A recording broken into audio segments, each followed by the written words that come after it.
Hi, my name is Casey Feicht, and I'm a practitioner as well as a senior in the Ministerial School of Spiritual Leadership. I'm also pursuing my master's degree in consciousness studies. Phew, let's take a deep breath after that. I believe that we can each find our unique spark.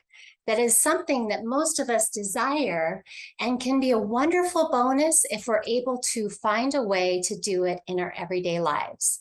I can say that that's absolutely my goal to do that in my work. As human beings having a spiritual experience, we can choose to focus on doing good in the world. Doesn't that sound good? Yes, I absolutely agree. So for the next 4 weeks in this series, I would like to invite you to really embark upon an adventure of settling in to spiritual practice and finding the good in the work that you do. And this may be a continuous discovery process. We will look for it through and within each task, each project, each connection, each conversation, each experience. So let's take every opportunity to really find that good. And we can do that, right? Yes, we can. So I'm going to take you through the journey of work this month from the perspective of being sparked, right? Sometimes we think of sparklers around 4th of July, but sparked can be an everyday thing. In Jonathan Field's book called Sparked, Discover Your Unique Imprint for Work That Makes You Come Alive, we'll dive deeply into exploring what your sparketype is. Finding out what sparks us is a wonderful practice. And we'll be diving into our past, we'll be aware of our present, and we'll be creating our future, even finding the sacred in the mundane, because we all know there's a lot of mundane happening in our life, right? So finding that sacred. So our founder, Ernest Holmes, shares in the Science Mind textbook on page 35, in case you're interested specifically, the science of mind is not a special revelation of any individual, rather than accumulation of all the revelations, which is one of the reasons I love it. He goes on to say, we take the good wherever we find it, making it our own insofar as we understand it. This realization is that good is universal, and that as much good as any individual can incorporate into their life is to be used. This is what constitutes the science of mind and spirit. Love our founder, Ernest Holmes, really powerful quotes. So I encourage you to take the Sparketype assessment. It's on the website, Jonathan Field's website. Go to sparketype, type.com. So there you'll be asked to answer questions about this or that, and that'll help you develop your Sparketype. So on his website, he says that this assessment focuses on a single question. It reveals your unique imprint for your work that makes you come alive or sparks you. And if you're not doing traditional work right now, this is still for you. This can be in your passions and hobbies in so many different areas of life, finding your spark. He goes on to say that this is the sweet spot between meaning, flow, excitement, energy, expressed potential, performance, and purpose. So if any of that sounds good to you, whether you're working or not, this is for you. When you know your spark type, everything changes. How powerful is that? So where shall we begin? I think beginning right now in this present moment is the best place to start. So let's take a deep breath in and a deep breath out. Just being in this moment, when we're willing to find what sparks us, to really allow us to live our passion, it is not only good for ourselves, but it's good for others, because our work makes a difference in the world. And again, I use that word work as how we show up, right? So when we use wonder as a tool for finding that, we can really allow ourselves to draw on a deeper connection within ourselves. something that is dreaming us or that we are dreaming and we want to take it further. So where can wonder and work take us? So consider this. Like, what if your spark was rooted in wonder and you allowed yourself to feel passionate and alive while taking care of yourself? I know that's my mission. Self-care is key. And also taking care of your loved ones. So what if your spark is just on the other side of wonder? Are you willing to take this journey with me? Are you willing to dive in and see the what ifs, the wonder with your spark?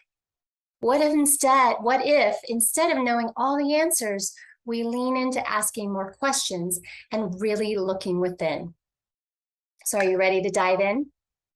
So in Jonathan Field's book, he created this assessment to support you in really finding your spark.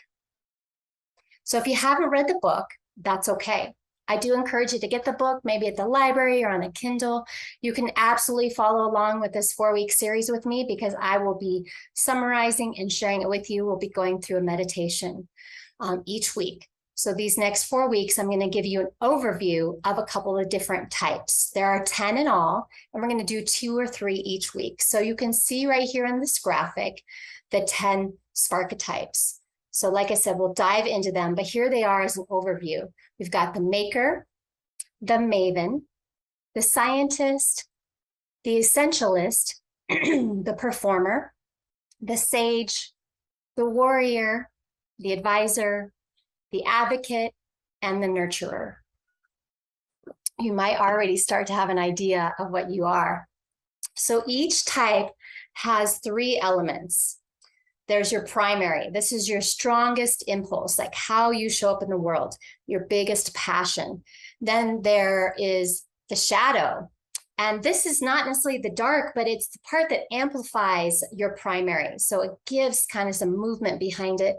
There's the anti, and this is the one that's hardest for you. Like it just takes a lot of energy, a lot of needs, and there's a recovery process with that. So again, it's not bad, but it's just not something that comes to you easily and effortlessly. It's that area where like, oh gosh, I would not want to do that for a living or spend all my time doing that. So today we're going to dive into the Maven to start. And the Maven slogan is living from curiosity. They're really in a place of fascination, almost obsession, and driven to understand. It can be very generalized for some people, but they want to learn. They want to know everything. They may go wide and deep, or they may go really narrow, or there could be a blend. I happen to be one of these mavens, and I'm a blend. I want to know everything about everyone and everything, but I also can go really deep into a certain subject. Hence this degree in consciousness studies, right? I used to want to be enlightened, and I still do, but I've changed my understanding of what that looks like. But I want to learn about everything. In these last 3 years of school, still got another year or 2, I have learned so much. So I think I'm definitely a maven at its heart. Sometimes we can get a little too obsessed, which is not always the best thing. We can just dive deep. And also people who are not understanding of mavens may kind of put some shame on us, or we have some shame too. So we have to be very aware of that. We can tap into the shadow. So for me, my shadow is the scientist, and the scientist also wants to really learn and understand and dive deep and trying to figure everything out. So like I said, the shadow is not necessarily the bad side. It's the part that actually helps the primary. So my scientist really works with my maven. I think they're very much in line, and we'll talk about more of the scientist in the following week. But they're trying to solve things, trying to bring things together. So problem solving is a big part of the maven, and really understanding as a maven. I agree with this statement that I found in Jonathan's book. It's like, I'm either learning or I'm dying. I need to be learning all the time. So it's important that we own it, that we learn to frame and see how that shows up for work. So when I think about my career, I have been learning my whole life. I found Science of Mind 12 years ago, Mile High Church. I live in Denver, Colorado. And I just started taking the classes and I was learning and growing. And I like to also say a lot of healing was happening. I had a lot of childhood trauma to heal. And when I finished all the classes, I was like, well, what's next? I want to keep learning. So I found out there was a practitioner track and I learned about practitioners. I became a practitioner. I did want to go into ministerial school right away. I found that as a single mom and having a small child, it was just not feasible building my own business. Of course, I tried to do it all obsessively, but I had to wait a few years. And then the timing was right. And I know when I'm done with this degree, I will just continue learning for the rest of my life. So that's how it really shows up for me. I also, during this pandemic time, had a job where, oh my gosh, I got so bored. I was bored and I was not learning and I was not growing and it was killing me. I thought I was dying. And then people who know me, like, I'm not exaggerating when I say that I could not handle it. It was like a ball and chain. There was just not an opportunity to learn at the pace and the level that I wanted to. So I'm really grateful to have been able to move through that and pursue building my business back up again after the pandemic. So it's been quite a journey, that's for sure. So let's take a deep breath in and a deep breath out. And I say that because this next part of the Maven is being very careful of the black hole obsession. And have you experienced that where you just, again, you may or may not be a Maven, but you just kind of go down deep into the black hole of something that's maybe not serving you. So boundaries are really important. So now I want to shift to the maker. Okay, so, pretty common sense, we think about a maker, we think of making things. So the maker's slogan is, I make ideas that manifest. I make ideas that manifest. So this person is really passionate about creation, also very process oriented, kind of like the Maven. They're building something, could be physical or digital or drawings. They're attracted to tools and media and topics that really allow them to dive deep into making something. This is also one that's often revealed early in life when people have their sparketype as the maker early on. They just have this history of making things. Maybe they're making poems or books as a kid, and it continues to grow. So it's kind of often revealed early in life. And then there's also this challenge for the makers of vision versus ability. So they can have this vision of what they want to make. And then there's the ability piece of, are they able to do it? And that can take decades for many. Like I mentioned, you might start things early and decades later, things are made. So this is really the creation process that, Science Mind here we talk about is we are all creators. The makers really, really want to create. I'm not really a big creator. I just want to learn, but of course we're always creating, right? So the makers also want to be aware of boredom.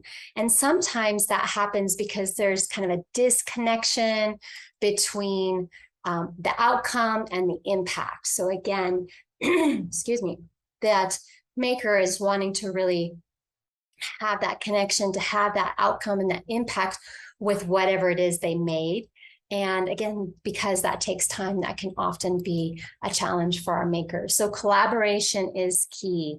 And if you're identifying with this, connecting and collaborating with others is really important. Also, I'm going to mention the black hole on each one of these different sparketypes. So the black hole with the maker is kind of similar to the Maven too, but it's that they can be so internally focused and absorbed and that they ignore their self-care. So maybe they're like, I got to make this thing, I'm working on it. And they just become so almost obsessed or absorbed that they forget to take care of themselves in their spiritual practice. So both the Maven and the maker, can kind of get into that deeply diving, obsessive energy. So finding balance is key. And I think that's the reason for me, finding Science of Mind has just been such a powerful process because, we live in a society where we do have to find some balance. We have to sustain ourselves with our work. Honestly, I would just learn 24/7, but I got to pay the bills, got to keep the roof over my head. So I've personally made it a mission to try to find work that I love, where I can learn and share it with others. And that's something I'm always in pursuit of. So finding your spark is about using wonder to invite and explore all possibilities. So we've discussed two of the sparketypes. Like I mentioned, we'll be going into more detail in all of these each week. And we're going to also dive into a little bit of meditation here in a little bit that can help you start to discover what they are. Even if you've read the book or not, done the assessment or not, these are really powerful meditations just to dive in. So finding our spark type is really about hope, faith, questioning ourselves, exploring our doubts, brainstorming, and wondering why things are the way they are. And that's a very powerful spiritual practice in and of itself, using wonder to see the world in a new way, because we often see the world as we are versus the way the world is. So what if wonder is at work for you? Like all the time. When I say at work for you, meaning it's working for you. And what if it's at work? Many of us kind of compartmentalize our lives, right? Here's my work, here's my personal, here's my self-care. But what if we can blend it all together and our work can be full of wonder as well? Something to think about. Really powerful. So I really hope that as you continue to journey with me, that you allow everyday wonder to do its work for you, that you don't always have to do the work, but you can have that wonder in your mind and be both equally committed to wonder and to the work. And notice if that allows your achievements to reveal themselves to you and for you, right? So let's take a deep breath in. I get so excited. I got to breathe and slow down. And we're going to start to dive in to the good, to the blessing, to the beloved of wonder, of work that's really inside of all of us. So I love this quote by Maya Angelou. She says, "I've learned that people will forget what you said. People will forget what you did, but people will never forget how you made them feel." And the reason I just had to really bring that quote in is that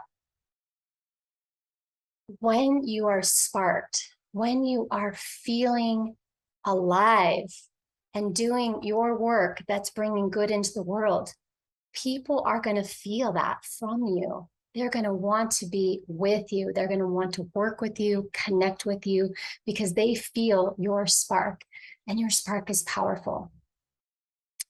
So what if we know who we are so we can make ourselves feel and share with others our spark? Isn't that powerful? So in a few moments, I will guide you into a visualization or a meditation. It's kind of both. And we're going to go deeper into finding your spark. And then before we do that, I want to tell you just a little bit about what this process is like. So this is beautifully outlined in Jonathan Field's book, Sparked, as I mentioned. We're going to move through our 4 weeks in 4 different categories. So this first week today, I'm going to guide you through thinking about areas where you've been paid to work. This could be current, and this could be years past. Or maybe you haven't worked as much as you would like, what kind of work you would really like to do. Okay, so later in the future weeks, we're going to dive into leisure, we're going to dive into roles, we're going to dive into classes or things that you learn and study. But right now, for today, I really want you just to think about paid work. And so I will be guiding you with some questions. But before we go there, pause this if you like for a moment and grab a pen a keyboard or a paper or a writing utensil, because after we go through this process, or for some of you, maybe during, you may want to write some of these things down. We often all think that we'll remember, but we live in a very fast-paced society, and I don't know about you, I never remember. So I got to write it down. So you may want to write some of these things down, and then that will give you food for thought during the week to contemplate, to think ahead about what that, how that's going to show up for you in your life. And I've done this with a couple of people. I'll start sharing some testimonials these next couple of weeks, and people are like, "Oh my God, this is amazing," because it's showing up. It really is. So it's powerful. So having that awareness forefront of your mind, and then moving throughout your week, you'll start to see it show up. Okay. So grab that piece of paper, that pen or that keyboard, whatever you want to do. And again, you don't have to write down full sentences, just can be words or bullet points of things that are going to come up during the time of meditation or afterwards. And you're going to want to have that handy so that you can do that. All right, so let's take a nice deep breath in and a deep breath out. Let out a sigh. Let's do 2 more breaths like that. Deep breath in, deep breath out. 1 more breath, breathing in through the nose. Exhale out your mouth. So I'm going to ask you to close your eyes.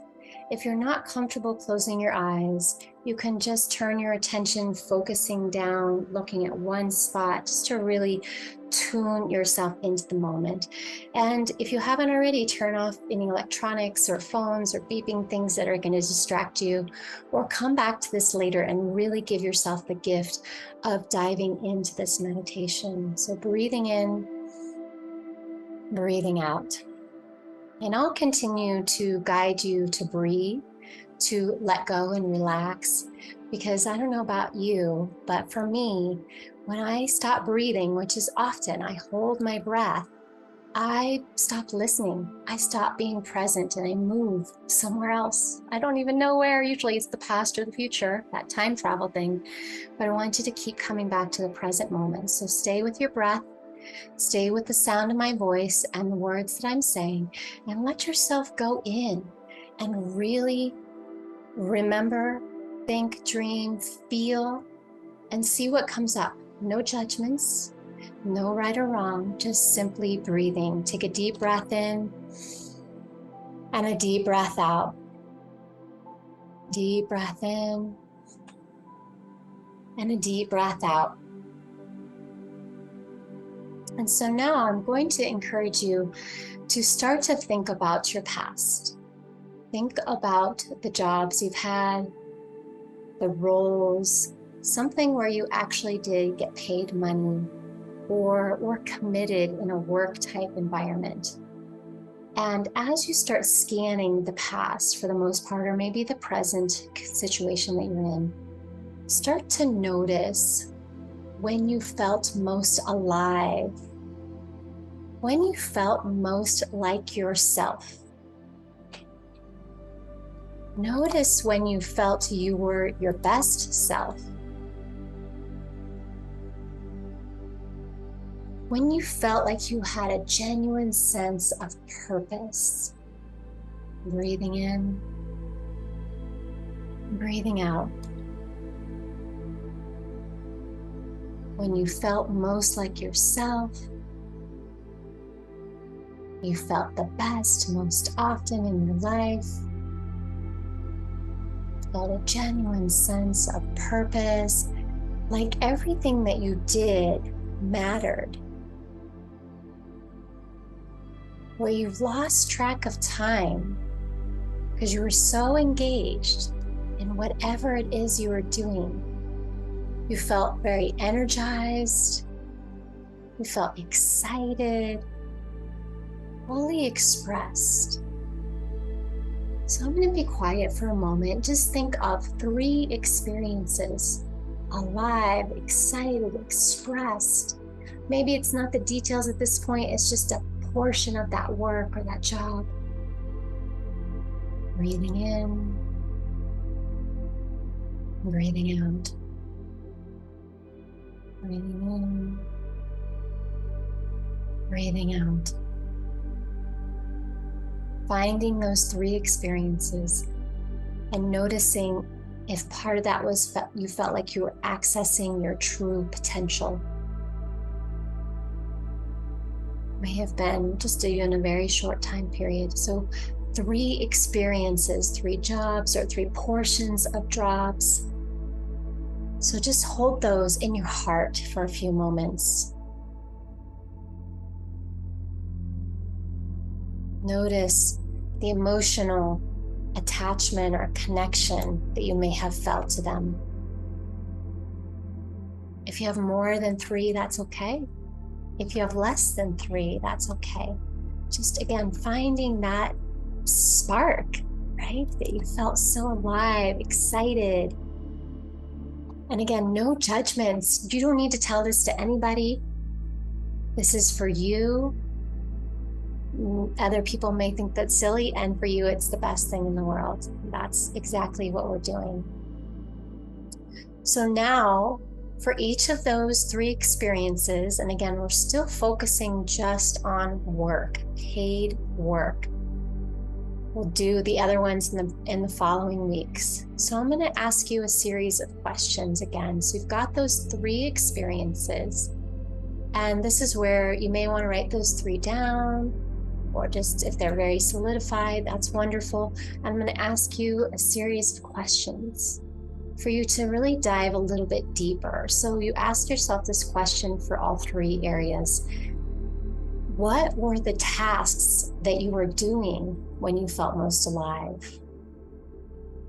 What were the tasks that you were doing when you felt most alive?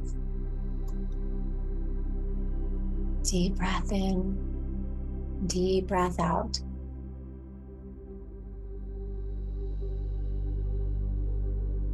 Now think about what were the processes that you were engaged in when you felt most alive?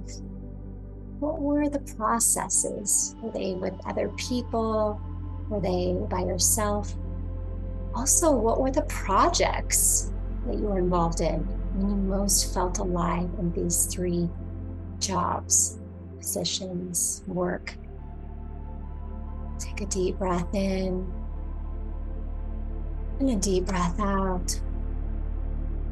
Deep breath in, and deep breath out. What were the topics or areas of focus that you were focusing on when you felt most alive? For me, I love working with kids. I feel so alive when I work with kids. So maybe it's a group of people, maybe it's a specific genre or topic within your work. What topics or areas of focus were you focusing on when you felt most alive? Breathe that in. Breathe that out. That's the last question. So this week, as you move forward, I want you to remember that wonder can be a part of your life, of the daily living part of your life. And maybe you want to even start having a journal of moments of wonder. This could be in the same notebook of your normal daily work to-dos. It could be one at the end of the day by your bedside table. But moments of wonder, because when we have this wonder in other parts of our life, that gives us clues to bring it into our work and allow these questions that I've shared with you to also percolate throughout the week, just thinking about those things that you wrote down or that came up when you felt most alive, excited. So allow the mystery of work to wonder in your life, to unfold within your daily practices. So I wonder what would happen if you allowed this to be. And ask yourself that question. I wonder what happened if I fill in the blank. It is very common practice to ask ourselves, I wonder what would happen if this or that. So incorporate that into your week today, tomorrow, until I see you again. So I hope you have a beautiful week. You stay sparked, and I can't wait to hear from you and see you next week.